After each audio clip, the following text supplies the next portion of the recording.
Hey everyone, how's it going? Not really a professional videographer or anything, but I wanted to do a YouTube video for people that were more interested in recording studios, as far as people who are working in the business out of smaller rooms doing work for commercial projects that were more instrument based and less loop and hip hop based. There's a real lot of home studio videos up here that show guys that are using VIs and using making beats and things like that. It's not really what I do.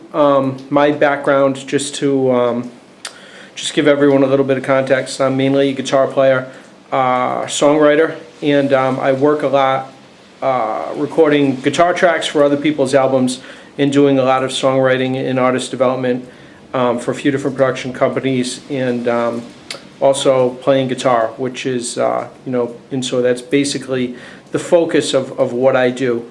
Again, I apologize because I'm not exactly a video editor or a video maker. I'm just filming this with a camcorder that I'm holding.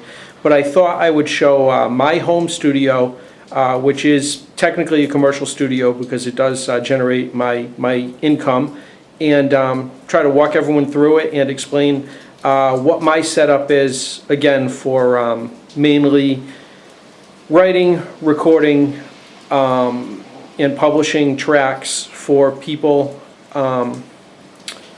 who either come to me to work or who send me things for songwriting that I work on, or else to play guitar on. So I'm just going to turn my viewfinder around, and behind me you can see the door. I'm kind of in my little lounge area, but this is the door. And I will open it up. Okay, so here we go.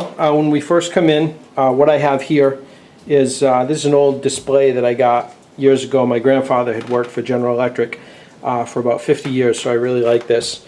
Reminds me of him. He passed away quite a while ago now. But these are all the pedals that I use.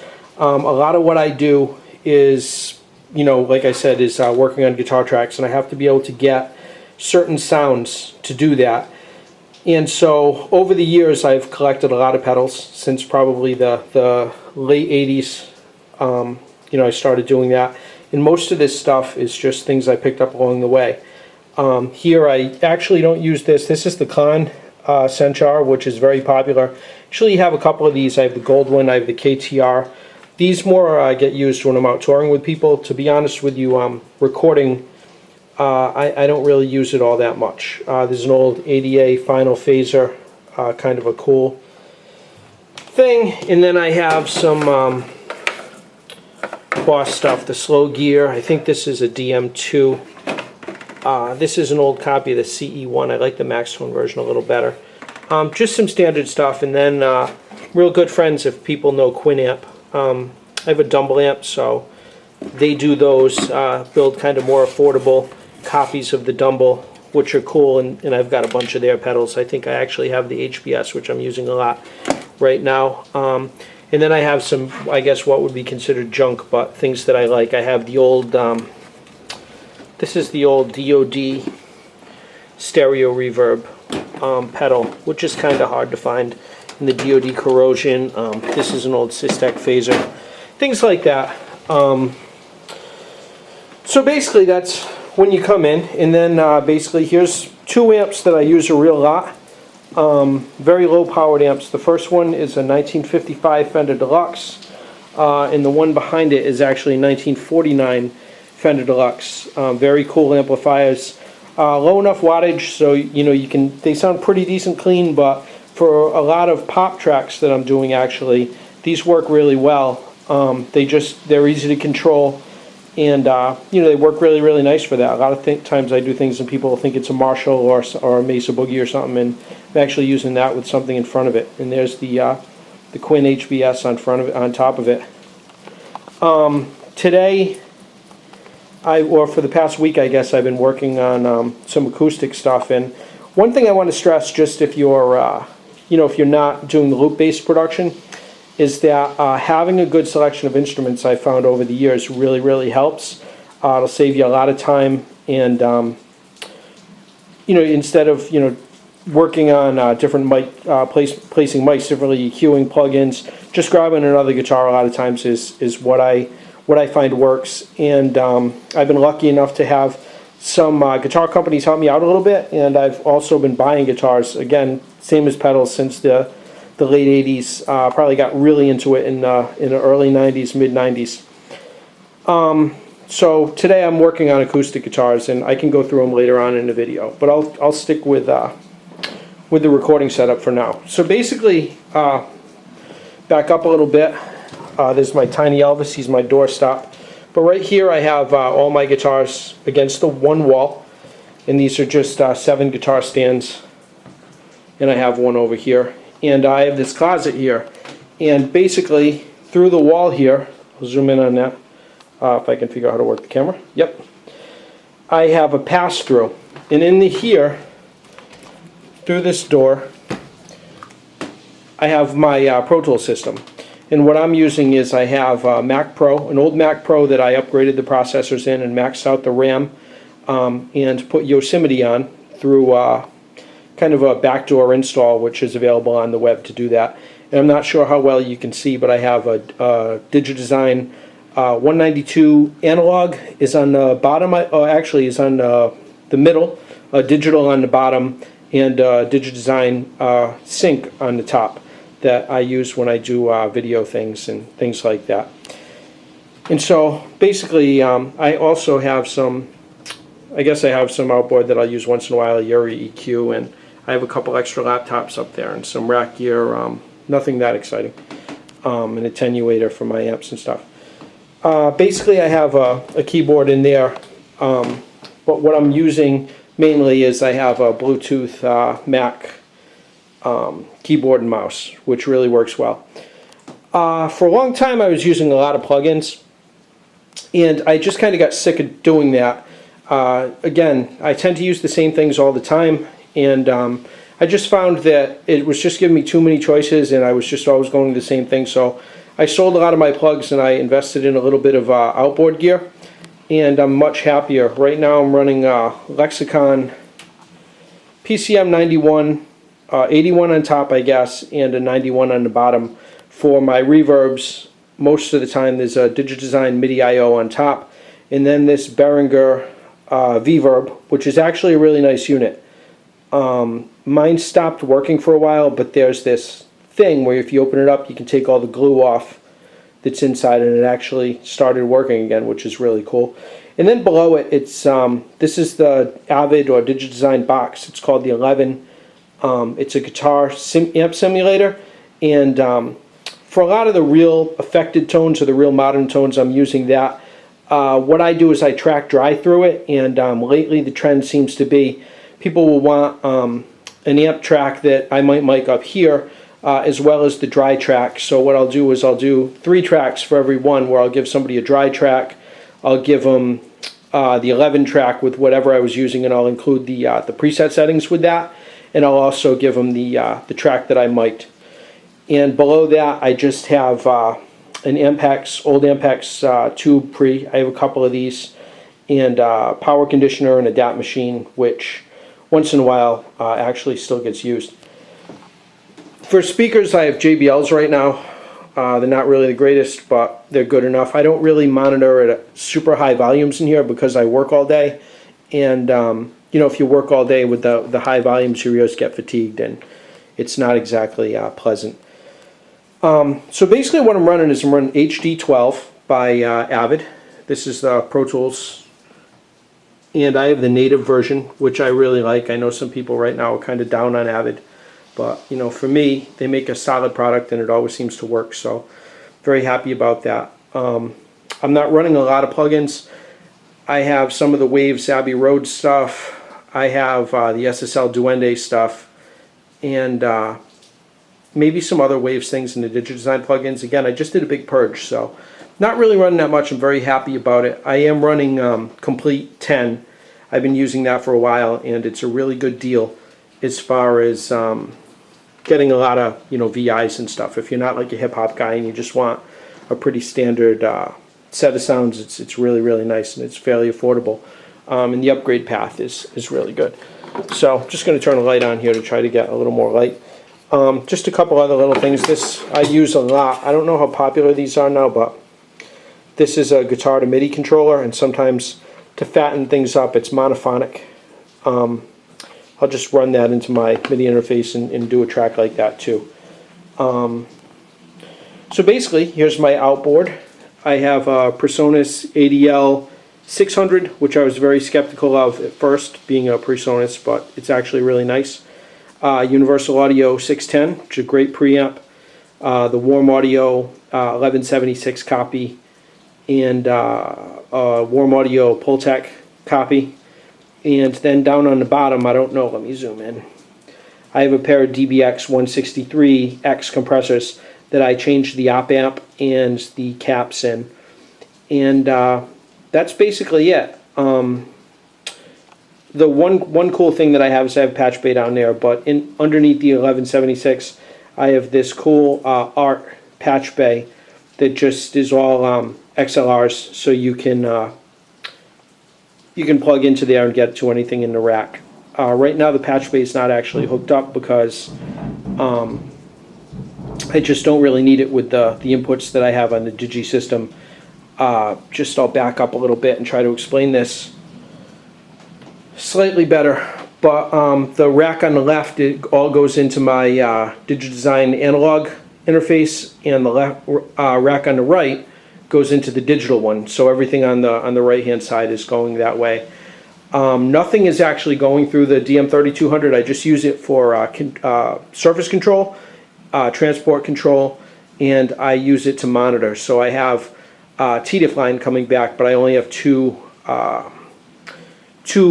inputs assigned that come into the console, and I just have a 32-inch TV screen for a monitor, which is pretty cool because it allows me to watch TV if I'm doing something.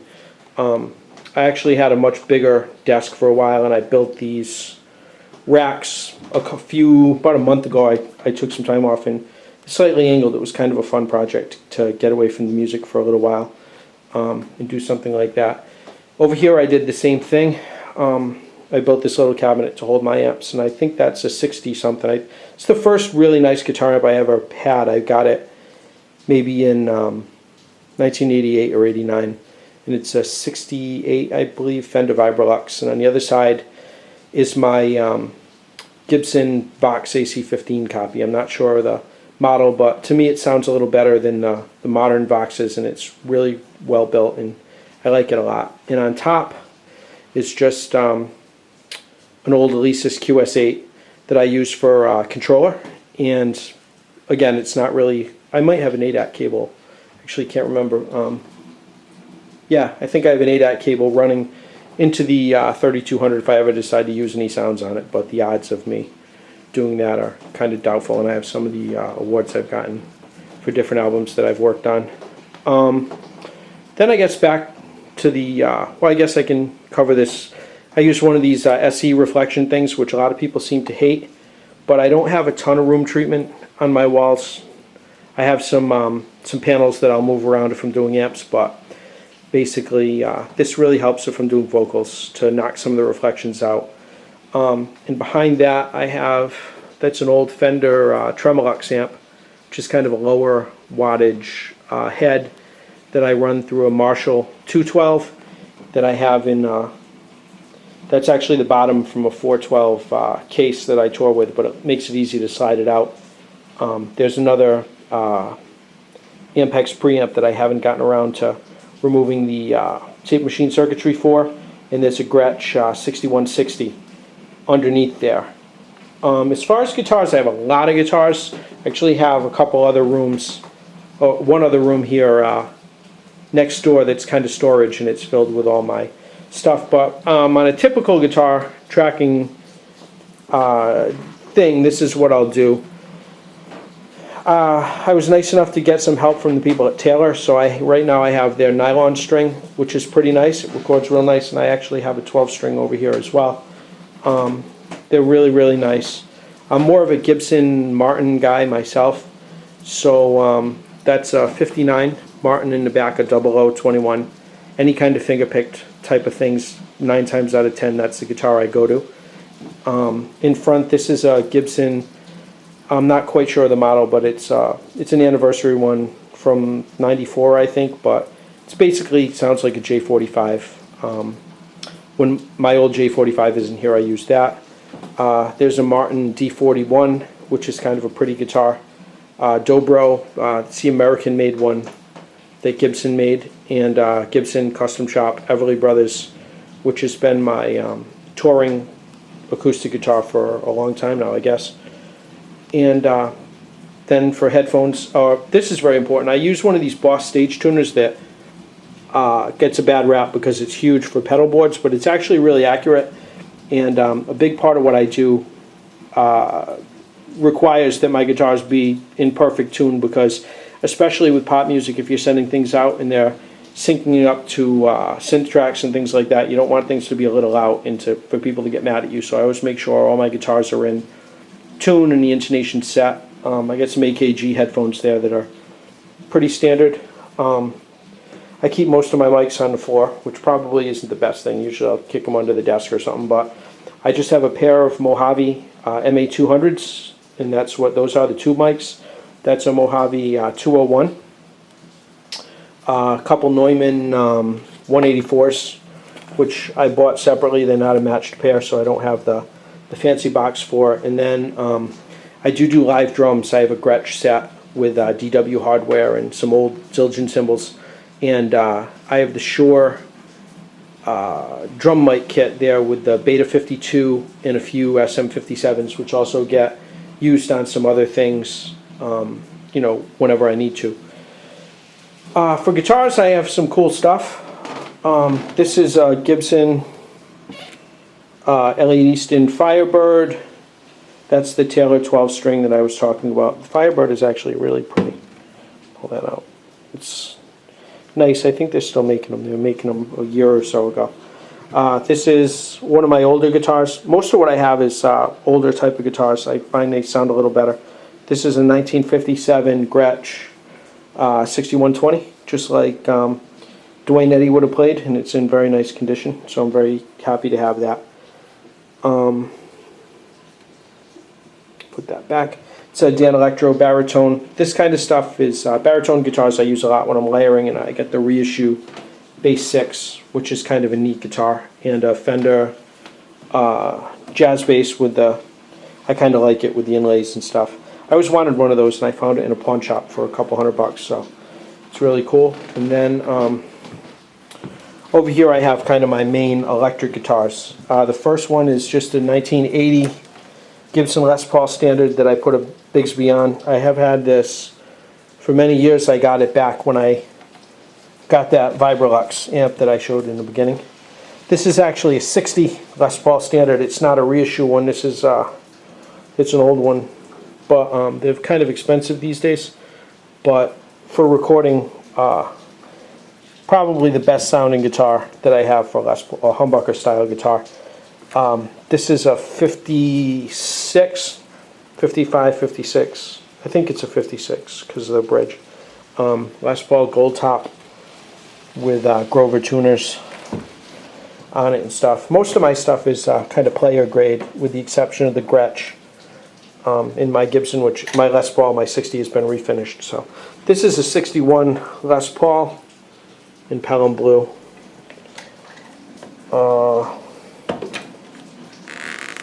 This is a 73 Telecaster Keith Richards custom model.